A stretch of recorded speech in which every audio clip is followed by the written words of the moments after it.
Escolheram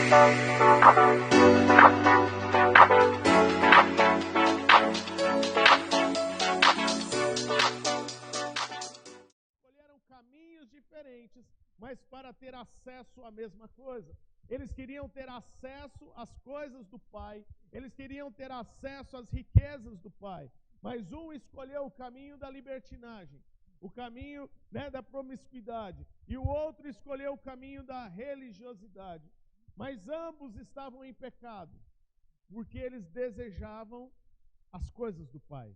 Eles desejavam aquilo que o Pai tinha, e não a presença do Pai, e não amar o Pai. E eu sinto que nesses dias o Senhor quer realinhar o nosso coração. Eu sinto nesses dias que o Senhor quer realinhar as nossas atitudes, as nossas intenções.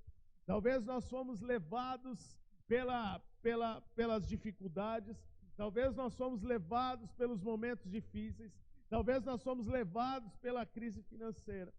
Mas eu creio que nesta manhã o Senhor quer realinhar os nossos corações, Ele quer reajustar as nossas prioridades. E no domingo passado, eu encerrei a ministração com 2 perguntas, para que você refletisse durante essa semana.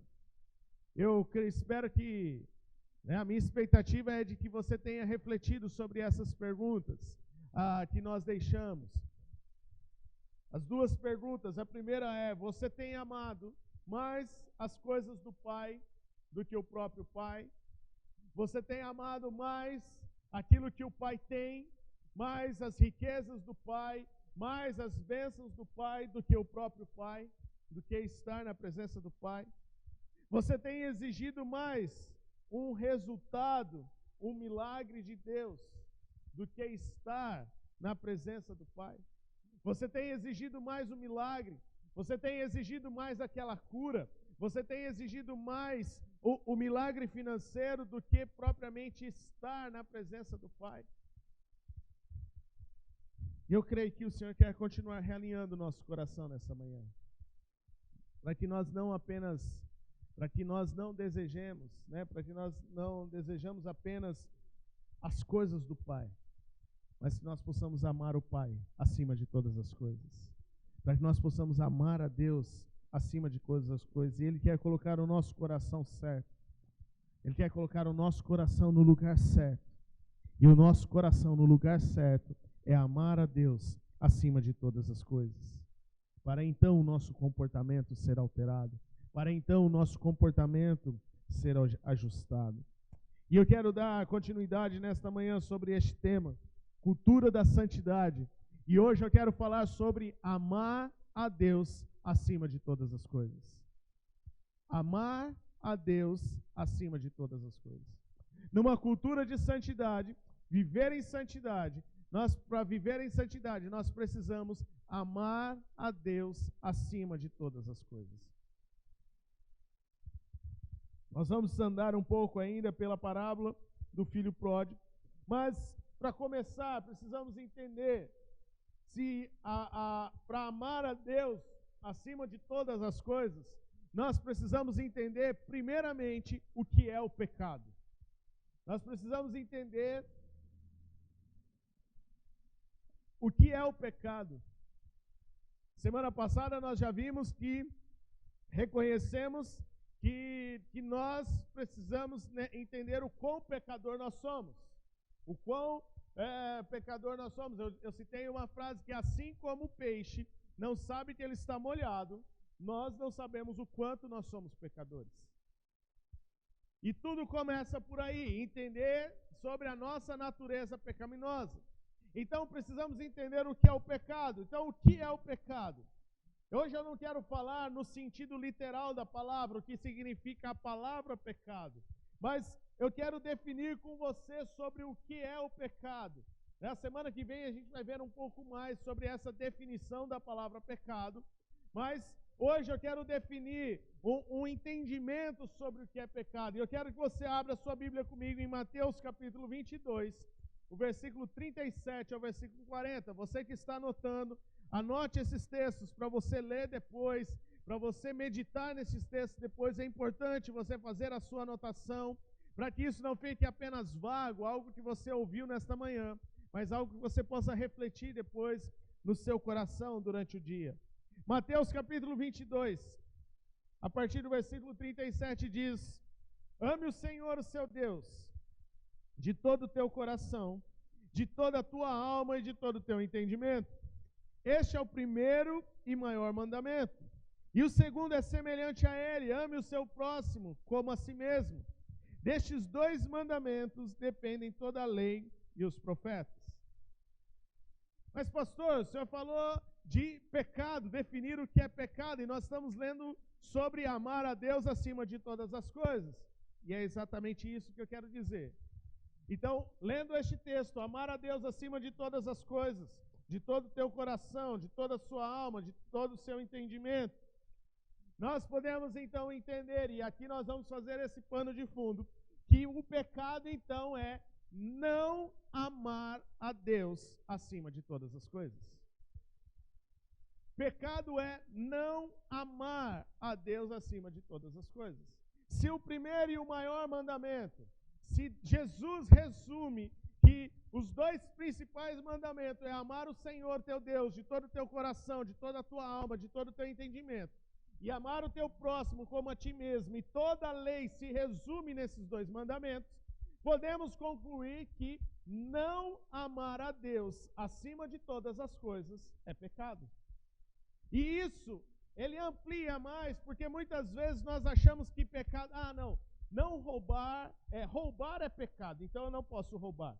Matar é pecado, então eu não posso matar. Ter um vício é pecado, então eu não posso ter o vício. Fazer isso, fofocar é pecado, então eu não posso fofocar. Não. Isso tudo é. Mas se nós queremos realmente entender e ajustar o nosso coração, nós precisamos entender que o pecado é não amar a Deus acima de todas as coisas. Porque se nós estamos falando que quando o nosso coração está ajustado, o nosso comportamento muda. Então, quando eu estou amando ao Senhor acima de todas as coisas, eu não fico me preocupando com o que é e o que não é pecado, mas eu me preocupo em amar a Deus acima de todas as coisas. Quem está entendendo o que eu estou dizendo? Então, o filho mais novo, da parábola do filho pródigo, ele estava em pecado por quê? Porque ele não amava o pai. Ele amava as coisas do pai. Ele matou o pai na sua cabeça e ele disse: pai, eu quero a minha parte da herança para viver a vida do jeito que eu quero. Eu quero a minha parte da herança, eu quero o meu dinheiro, porque eu vou viver a vida do meu jeito. E ele até tenta, aquele filho mais novo, ele até tenta viver do jeito que ele quer dentro da casa do pai. Ele tenta viver com aquela libertinagem, com aquela vida promíscua dentro da casa do pai. E o pai chega para ele e fala: filho, é o seguinte, já que você não me ama, você está amando só as minhas coisas, então vai embora. Porque eu não quero você desse jeito aqui na minha casa. Então aquele filho sai de casa e ele vai curtir a vida. Ele vai gastar todo o seu dinheiro. Vamos chutar aí que ele gastou o seu dinheiro em 2 anos. 3 anos, talvez, não muito mais que isso, sei lá. Mas aquele filho, ele estava em pecado porque ele não amava o pai. Ele amava as coisas do pai. Ele amava o dinheiro que o pai tinha para que ele pudesse viver a vida do jeito que ele queria. Assim como o filho mais velho, ele estava em pecado porque ele também não amava o pai, ele amava as coisas do pai. O filho mais velho, ele apenas escolheu um caminho diferente para amar as coisas do pai. Mas ele se preocupava mais com as coisas do pai do que em amar o pai. Sabe, queridos, porque muitas vezes nós estamos na igreja e nós não temos uma vida abençoada? Porque muitas vezes nós estamos na igreja, nós queremos ver o milagre e o milagre não acontece. Porque muitas vezes nós estamos vivendo uma vida dizendo que somos cristãos, mas a gente não consegue diferenciar, não há diferença entre a nossa vida no cristianismo com a vida de alguém que está na libertinagem, é praticamente a mesma coisa. Por que isso acontece? Porque muitas vezes nós amamos mais as coisas do Pai, nós amamos mais o milagre, nós amamos mais a bênção, nós amamos mais, ou há uma preocupação mais em não ir para o inferno do que amar a presença do Pai. Às vezes a nossa ir à igreja, buscar uma igreja, é mais para evitar a chance de ir para o inferno do que realmente amar a presença do Pai. E se nós tivermos esse entendimento, não, eu vou na igreja, eu vou viver uma vida, eu vou no domingo de manhã na igreja, porque eu não quero ir para o inferno, se o seu coração estiver alinhado para isso, eu não sei se você vai conseguir realmente alcançar o seu objetivo. Porque o Senhor, Ele não está preocupado, Ele está preocupado com o nosso coração. E enganoso é o coração do homem. Por isso que Deus se preocupa com o nosso coração. Porque o que o Pai deseja não é somente nos dar a vida eterna, isso faz parte do conjunto, isso faz parte do seu plano da redenção. Mas o que o Pai deseja é ter um relacionamento comigo e com você. O Pai deseja ter um relacionamento de estar em santidade, em intimidade. O Pai deseja compartilhar as coisas dele comigo e com você. E isso só acontece através do coração. Quando nós entendemos o lugar do coração. Então, queridos, nós estamos vendo que não caminhar na verdadeira santidade não se trata apenas de um comportamento, mas sim de um sentimento. Se trata de amar. E aí, como para eu deixar de ser um pecador, eu não tenho apenas que mudar as minhas atitudes, eu tenho que mudar o meu coração. Mas e aí? Como mudar o meu coração? Como mudar o sentimento? Como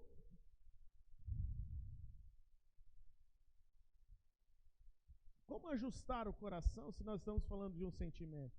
É possível eu dizer para você, né, que a partir de hoje você tem que amar o seu inimigo, 1, 2, 3, pum, você está amando? Não. Mas nós precisamos caminhar para este lugar, entender, reconhecer que não é apenas um comportamento, mas sim a nossa atitude dentro do nosso comportamento. É isso que vai mudar, é entender. Sabe, queridos, é muito bom reconhecer, às vezes, que precisamos mudar.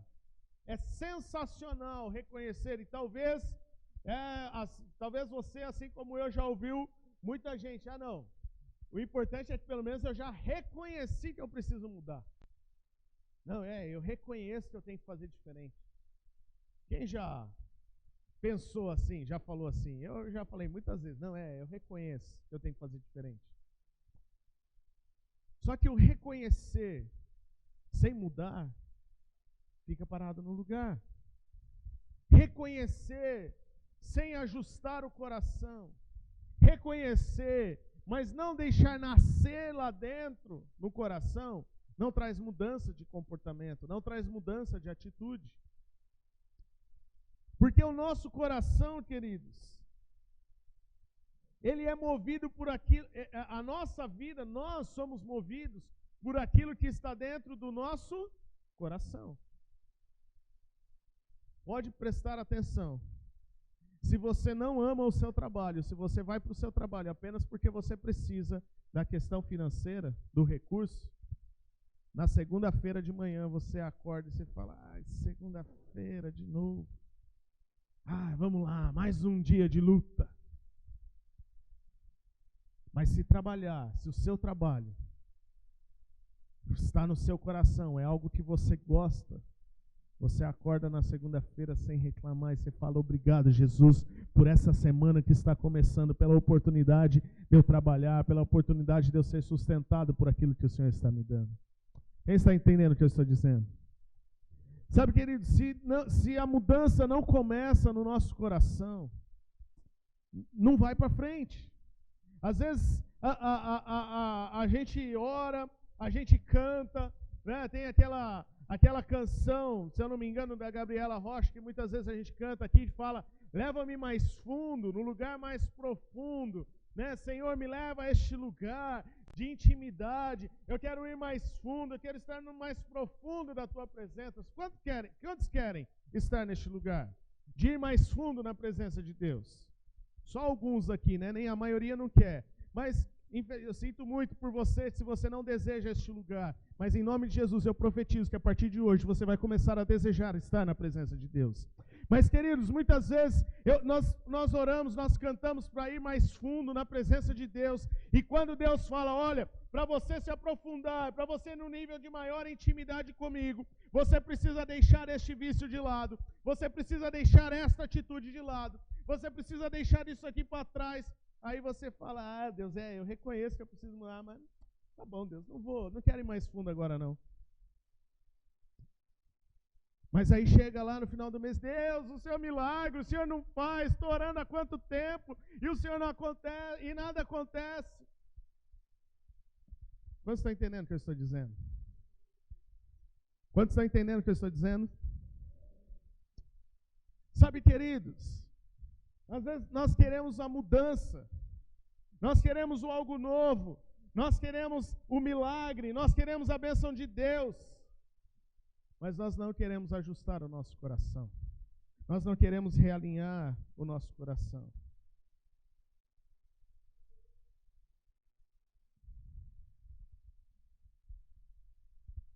Nós somos movidos por aquilo que está dentro do nosso coração. Nós falamos aquilo que está dentro do nosso coração. E que Jesus fala, a boca fala do que está cheio o coração. Tudo na nossa vida acontece por aquilo que está dentro do nosso coração. Aos casados, você escolheu casar. Por quê? Porque o coração da sua esposa estava dentro do seu coração. E o seu coração estava dentro do coração da sua esposa. Você só casou porque casar estava dentro do seu coração. Porque enquanto isso não estava no seu coração, você não casou. Você só tomou aquela coragem de ir lá e falar para sua esposa, olha, vamos casar. E isso eu estou falando principalmente dos homens, porque nós homens temos a tendência de ser mais orgulhosos, de ser mais duro na queda. Mas você só criou coragem, não foi porque você queria o bem bom só depois do casamento, não. Mas foi porque entrou no seu coração que casar era a melhor coisa a se fazer naquele momento. Sabe, queridos, se a nossa vida com Deus não tiver no nosso coração, estiver apenas no nosso comportamento, nós corremos o sério risco de cair no grupo dos religiosos. Se a vida com Deus, se andar em intimidade com Deus, se desenvolver um relacionamento com Deus não estiver dentro do nosso coração, não estiver bem alinhado, bem ajustado dentro do nosso coração, nós corremos o sério risco de cair no grupo de religiosos e de Jesus chegar e falar, seus hipócritas, vocês estão tendo um comportamento de santidade, mas o coração de vocês está longe. Porque o que Deus está se importando é com o nosso coração. Eu não estou dizendo que, pastor, então os nossos comportamentos não têm que mudar? Tem sim, mas ele vai vir ajustado de acordo com o nosso coração alinhado em Deus, com o coração santo. Sabe, queridos, porque a religiosidade, ela deixa o nosso coração longe da presença do Pai. A religiosidade, ela nos faz amar mais as coisas do Pai do que o próprio Pai. Nos faz amar mais as riquezas, nos faz mais amar os milagres, as bênçãos do Pai do que o próprio Pai. A religiosidade nos faz não amar a Deus acima de todas as coisas. E quando nós não amamos a Deus acima de todas as coisas, nós estamos em pecado. E o pecado nos afasta da presença do Pai. E o pecado nos afasta do Senhor. Então precisamos parar e pensar um pouquinho como nós estamos vivendo a nossa vida, que tipo de cristão nós estamos sendo, que tipo de crente nós estamos sendo, que tipo de vida nós estamos tendo. Porque se a minha vida está apenas num comportamento, eu estou fadado a cair numa vida de religiosidade. Se eu estou pensando mais no meu comportamento de fazer o que é certo ou o que é errado, eu estou fadado a cair numa vida de religiosidade. E quando eu estou preocupado com isso, eu não estou amando a Deus acima de todas as coisas.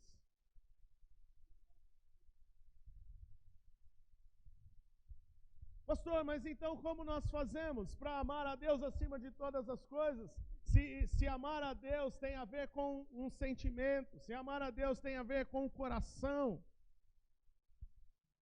se amar a Deus tem a ver, né, se andar em santidade tem a ver com o que está no nosso coração, e muitas vezes nós não conseguimos mandar no nosso coração, o que nós precisamos fazer?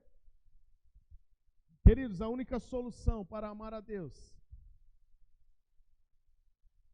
acima de todas as coisas é conhecer o Evangelho. É conhecer o Evangelho, é conhecer a vida de Cristo, é conhecer as boas novas. Não é somente ler, mas é conhecer, contemplar, é entender as boas novas de Cristo. Quais são as boas novas? Voltando para a parábola do filho pródigo, vamos entender um pouco mais sobre isso. O que é conhecer, né, entender isso. Qual é essa mensagem? Qual é a mensagem do Evangelho? Qual é a mensagem? Qual é a mensagem de Cristo para nós? Para que nós possamos, então, o que nós precisamos entender sobre o Evangelho, o que Cristo fala para nós, quais são as boas novas, para que nós possamos amar a Ele acima de todas as coisas. Voltando para a parábola do filho pródigo, aquele filho mais novo, ele havia gastado todo o dinheiro da sua herança. E quando acabou o dinheiro, houve uma grande fome e ele começou a passar por necessidade. E ele foi comer comida de porcos. Ele pediu para cuidar dos porcos, para poder ao menos comer aquela comida de porcos. Mas um dia ele estava lá. E o texto diz que ele caiu em si. Lucas capítulo 15, a partir do versículo 17. Aquele filho mais novo que gastou o seu dinheiro e estava comendo comida com porcos. Diz o texto que caindo em si, ele disse: quantos empregados de meu pai têm comida de sobra, e eu aqui morrendo de fome? Eu me porei em o caminho e voltarei para o meu pai e lhe direi: pai, pequei contra o céu e contra ti. Preste atenção no versículo 19. Não sou mais digno de ser chamado teu filho. Aquele menino reconheceu que ele não era mais digno de ser chamado filho. Por quê? Porque ele havia amado as coisas do pai e não ao pai. Ele reconheceu que ele não estava amando o pai. Ele reconheceu que ele estava amando as coisas do pai. E ter somente as coisas do pai não era bom, porque acabou. E agora ele estava na miséria, ele estava comendo comida de porcos, porque ele estava na miséria e então ele cai em si. Ele precisou chegar ao fundo do poço para pensar e falar: o que eu estou fazendo aqui? O que eu fiz? Eu deixei a presença do meu pai, eu deixei de estar na casa do meu pai, agora aqui eu estou comendo comida de porcos. E lá os empregados do meu pai estão tendo mais comida do que eu. E ele toma aquela atitude. Ele toma aquela atitude e ele fala: eu vou voltar para a casa do meu pai. A primeira coisa que nós precisamos entender para amar a Deus acima de todas as coisas, nós precisamos ter um coração quebrantado e arrependido. Nós precisamos reconhecer que somos pecadores. Nós precisamos reconhecer que nós não somos dignos de ser chamado filho. Nós não somos dignos de ser chamado filho. E ele reconhece, e ele se põe de volta. Aquele menino reconhece que ele não é digno de ser chamado filho. E ele volta para a casa do pai. Só que quando ele volta para a casa do pai, algo salva este filho. E o que salva este filho? O escândalo da graça. O escândalo da graça. Versículo 20. O texto continua dizendo: a seguir, levantou-se e foi para o seu pai. Estando ainda longe, seu pai o viu, e cheio de compaixão, correu para o seu filho, e o abraçou e o beijou. Pensa, aquele menino devia estar fedido. Aquele menino devia estar com as roupas todas, os trapos, imundo. Mas aquele pai cheio de compaixão, ele corre para o seu filho, ele abraça, ele beija. E o filho disse, preste atenção, o filho não apenas reconheceu, não apenas caiu em si, mas ele tomou atitude, porque ele chega para o pai e ele disse: pai, pequei contra o céu e contra ti, não sou mais digno de ser chamado teu filho.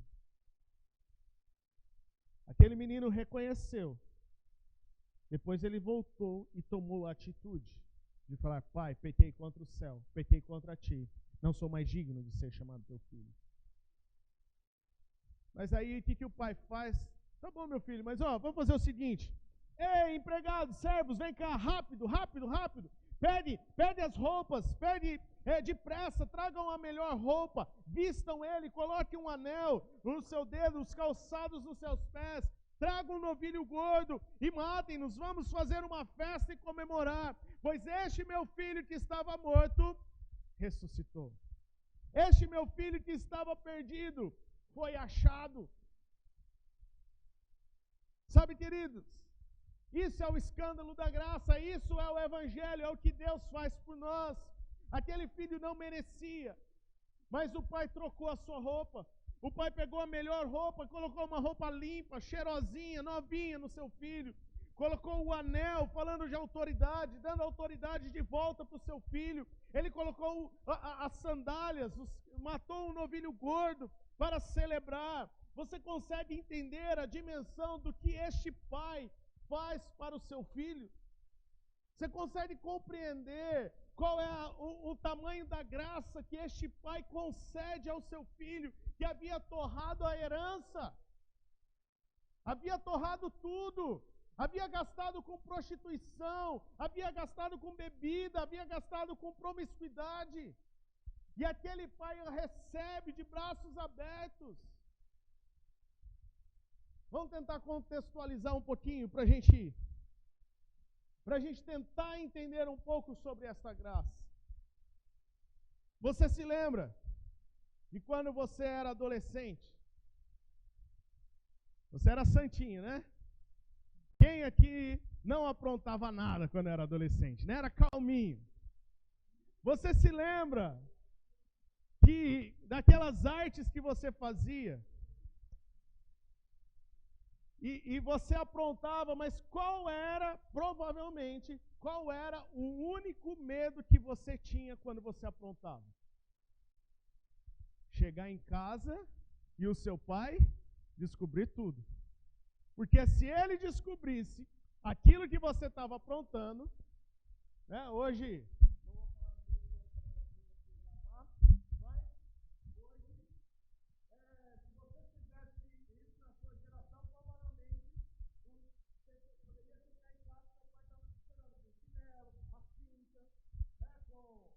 cabo de vassoura, é algo bem tranquilo, não é verdade? Hoje, se falar isso, não, você é preso, né? Mas seu pai te amava, ele te amava, e isso era amor, não é verdade? Era amor. Ele pegava aquele cabo de vassoura e falava: vem cá, meu filho, o que você fez? Né? E o seu maior medo era aquilo. Mas agora imagine, vamos entender o escândalo da graça, vamos entender o que o pai faz. Você vai lá, você apronta. Você foi lá, se aprontou e daquelas bravas. Pense aí naquela arte que você fez, você falou: pensou? Lembrou de alguma coisa aí que você aprontou? Quem lembrou? Lembrou? Agora pense, você chegando no seu pai. Seu pai chega para você ou sua mãe e ele fala: o quê? Você fez isso? Peraí.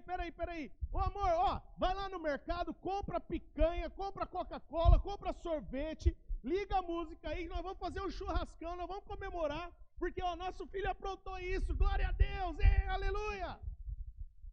É isso que aconteceria? Claro que não. É insano pensar dessa maneira. É insano pensar que se você aprontar, o seu pai vai te receber com um churrascão, com aquela comida, com aquele banquete. É insano pensar dessa maneira. Mas essa é a verdade que o pai fez pelo seu filho. Foi isso que aquele pai fez pelo seu filho. Ele falou: filho, olha, vem cá, você gastou tudo isso, tudo bem, eu te perdoo. E por causa disso eu estou te fazendo uma festa, porque é mais importante o teu coração estar comigo do que as suas atitudes. E aí, queridos, eu fico imaginando aquele filho no dia seguinte. Você já parou para pensar aquele filho mais novo que gastou tudo, que foi recebido com um banquete no dia seguinte?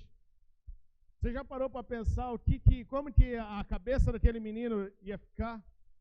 Eu fico imaginando aquele menino, ele acorda em um quarto que ele não merece.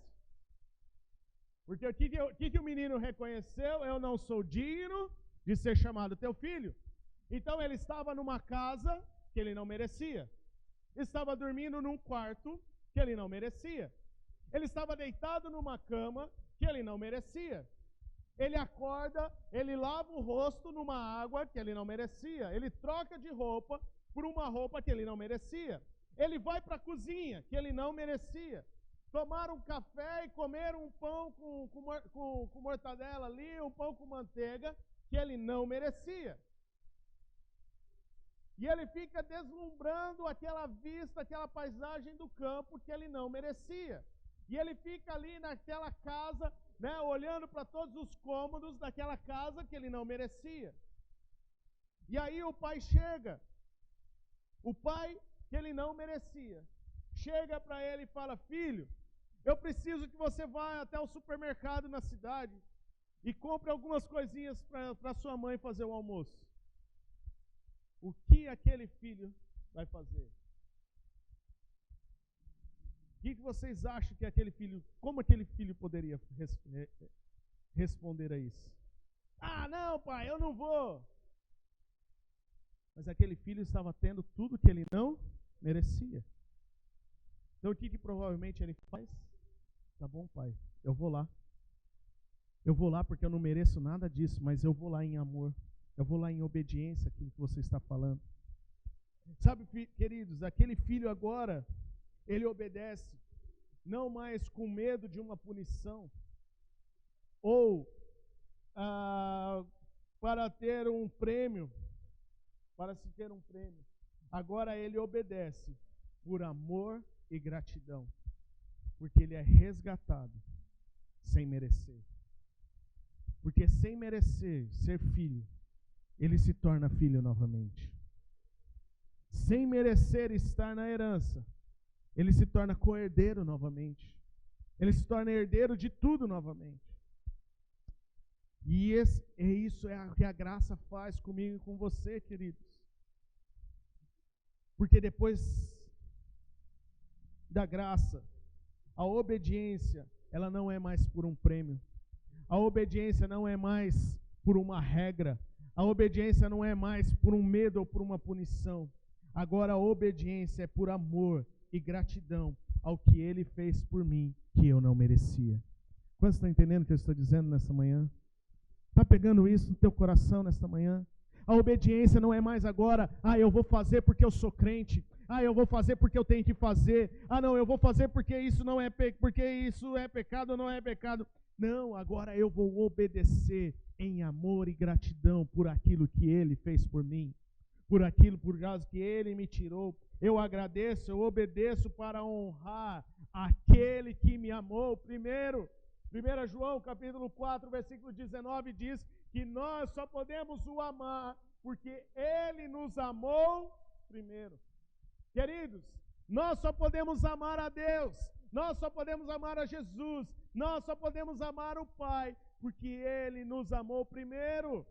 Porque Ele nos amou primeiro, porque nós estávamos no pecado, nós estávamos longe de Deus, nós estávamos totalmente perdidos. mas Deus nos amou primeiro. E Ele nos resgatou, Ele nos trouxe de volta para ter essa intimidade, essa santidade. Porque, querido, santidade não é o que a gente faz para amar a Deus, mas é o que a gente faz porque Deus nos amou primeiro. Santidade não é aquilo que a gente faz para poder amar a Deus. Eu vou andar desse jeito para que eu possa amar Deus cada vez mais. Não. Santidade a gente faz porque Deus nos amou primeiro. Então eu correspondo a este amor. Efésios capítulo 2, a partir do versículo 1. Vocês estavam mortos por causa de sua desobediência e dos seus muitos pecados, nos quais costumavam a viver como o resto do mundo, obedecendo ao comandante dos poderes do mundo invisível. Ele é o Espírito que opera no coração dos que se recusam a obedecer. Todos nós vivíamos deste modo, seguindo os desejos ardentes e as inclinações da nossa natureza humana.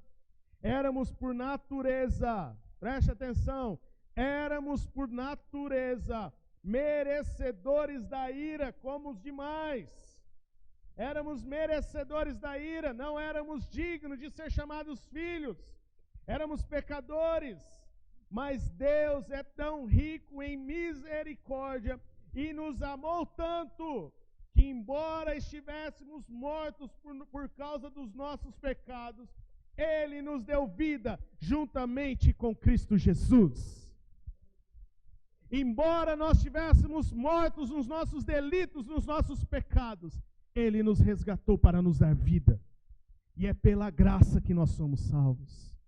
Sabe, queridos, nós estávamos mortos por causa dos nossos pecados, mas a graça escandalosa do Senhor nos alcançou. A graça que foi capaz de mandar o seu único filho, como está escrito em João 3,16. Porque Deus amou o mundo de tal maneira que deu o seu único filho, seu filho unigênito, para que todo aquele que nele crê não pereça, não morra, mas tenha a vida eterna. Nós não merecíamos. Nós não merecíamos ter a casa que nós temos hoje. Nós não merecíamos ter o carro que nós temos hoje. Nós não merecíamos ter a família que nós temos hoje. Nós não merecíamos ter a roupa que nós temos hoje. Nós não merecíamos ter a comida que nós temos hoje. Nós não merecíamos ter nada do que nós temos hoje. Mas nós temos porque Ele nos amou primeiro. Porque Ele nos resgatou. Porque Ele enviou o seu único filho. Por amor a nós. Por amor a nós. Por amor a nós. E como nós vamos corresponder a este amor? Como nós vamos corresponder a este amor de Cristo, a este amor escandaloso que fez tudo por nós, para termos o que nós temos hoje? Andando em santidade. Porque a verdadeira santidade é um coração que ama a Deus pelo que Ele é, e não pelo que Ele pode dar, ou pelo que Ele pode fazer. A verdadeira santidade é um coração que ama a Deus por quem Ele é. É um coração que ama a Deus. Alguém vive em santidade, ou viver em santidade, é corresponder ao amor que nos alcançou primeiro. Eu obedeço e ando em santidade. Agora é por amor e gratidão ao que Ele fez por mim, porque Ele me resgatou das trevas e nos trouxe para o reino do seu Filho amado.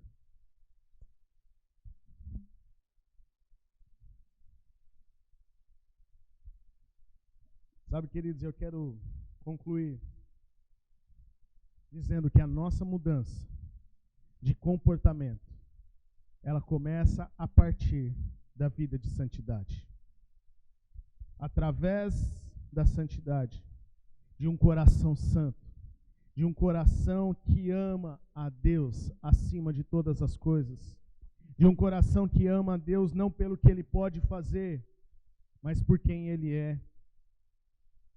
E quando nós amamos a Deus por quem Ele é, então agora nós o obedecemos, não mais por obrigação, não mais por uma lei imposta, mas nós obedecemos por amor, por gratidão ao que Ele fez por nós, ao que Ele fez por mim, ao que Ele fez por você. Porque eu amo a Ele?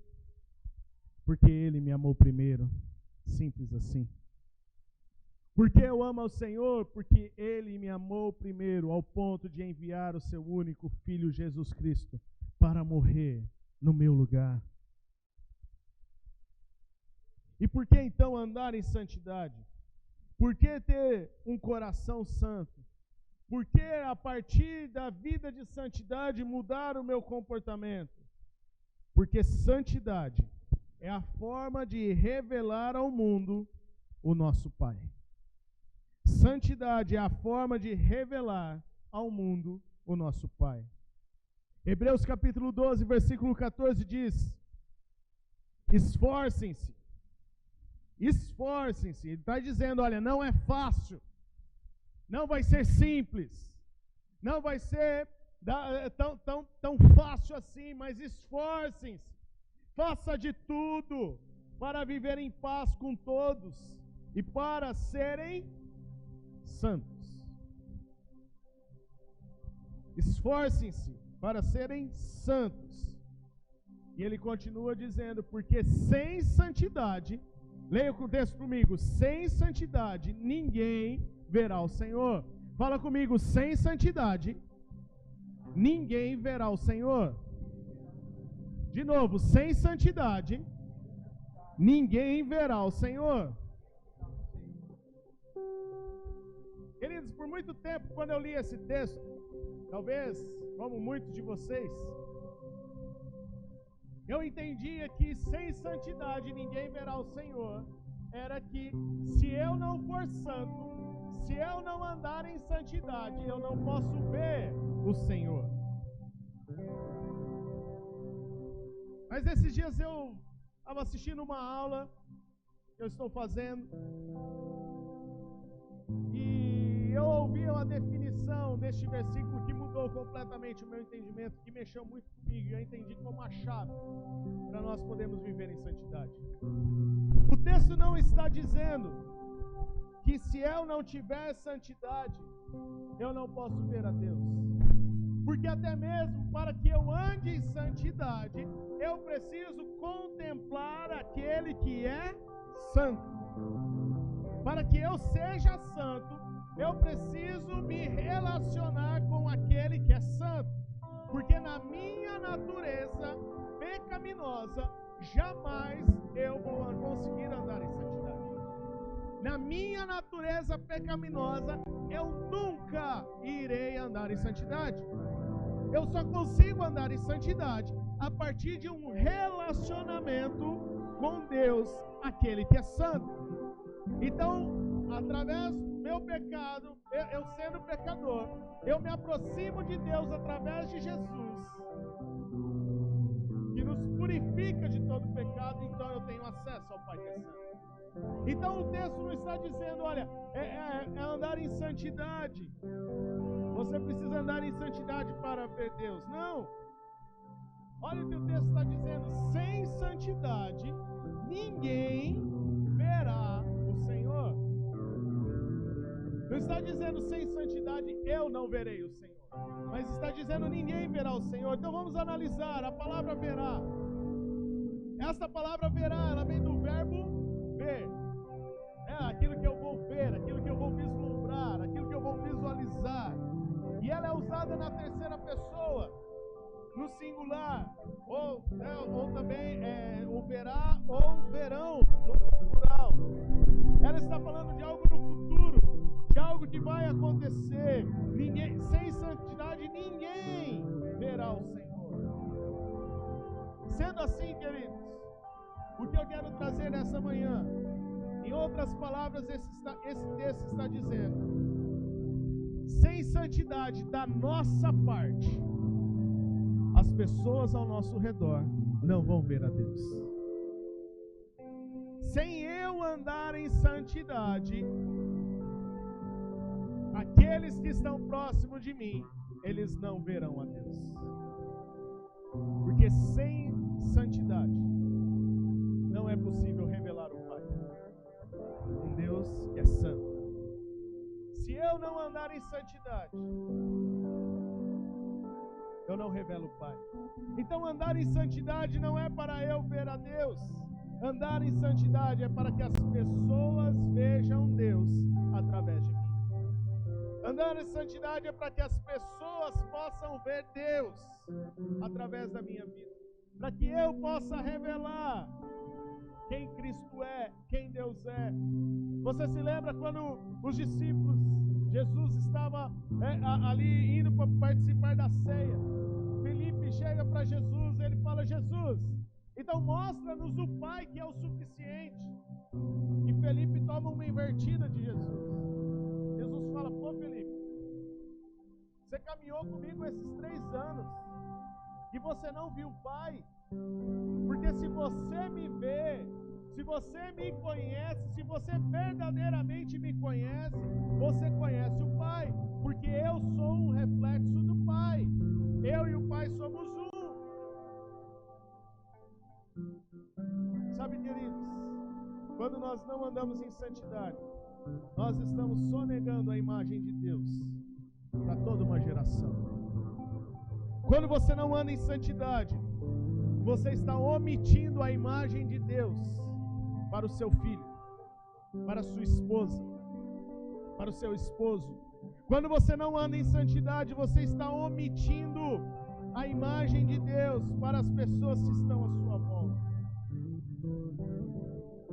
Você está deixando de demonstrar quem Deus é para as pessoas que estão à sua volta. Quando a gente pensa naqueles que não conhecem a Cristo, a gente até, mas não sei o quê. Mas, e quando a sua própria casa não está vendo Deus sendo refletido através da sua vida? E aí? O que você vai querer do seu filho? O que você vai esperar da sua esposa ou do seu esposo, se você não está refletindo a imagem de Deus para que ele conheça a Deus? Sem santidade, ninguém verá a Deus. Sabe, queridos, viver em santidade é amar a Deus acima de todas as coisas. E pasmem vocês, o nosso maior desafio não é amar a Deus. O nosso maior desafio é compreender o quanto Ele nos ama. O nosso maior desafio é compreender o quanto Deus nos ama. É compreender que tudo que nós vivemos hoje é porque Ele está permitindo. É porque Ele nos amou primeiro. E somente quando eu compreendo o quanto Ele me ama, então eu vou conseguir amar a Ele acima de todas as coisas. Nosso maior desafio é compreender o Evangelho na nossa vida, é compreender o quanto nós precisamos de Cristo. É entender que não é apenas da boca para fora, mas é o nosso coração. É o nosso coração. É o nosso coração. Quero te convidar a ficar em pé, nós queremos orar nesta manhã. Vamos cantar esta canção. Já estou encerrando. Vamos cantar esta canção e nós vamos orar. Orar para que eu e você possamos compreender o quanto Deus nos amou. O quanto Ele nos amou.